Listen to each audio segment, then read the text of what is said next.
चटकापसी सरस्वती शिशु विद्या मंदिर रे वार्षिक उत्सव। कंकड़ाहाड़ ब्लॉक महावीर रोड ग्राम पंचायत चटकापसी सरस्वती शिशु विद्या मंदिर रे वार्षिक उत्सव पालन होइछि।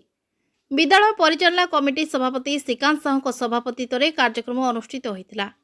मुख्य अतिथि भाव बीजेपी राज्य कार्यकारिणी सदस्य विभूतिभूषण प्रधान जोग देते। मुख्य वक्ता राष्ट्रीय स्वयंसेवक संघर प्रचार प्रमुख प्रदीप मराण जोग देते।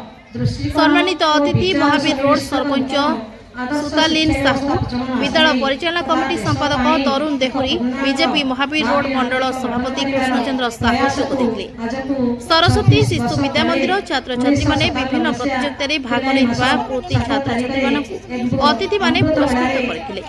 शेष रे सांस्कृतिक कार्यक्रम अनुष्ठित होइतिला। सरस्वती शिशु विद्या मंदिर प्रधान आचार्य कल्याणी साहू स्वागत भाषण और वार्षिक विवरणी पाठ विद्यालय गुरुजी गुरुमा परिचालना कमिटी सदस्य सहयोग करथिले। कंकड़ाहाड़ ब्लॉक प्रतिनिधि सुशील देव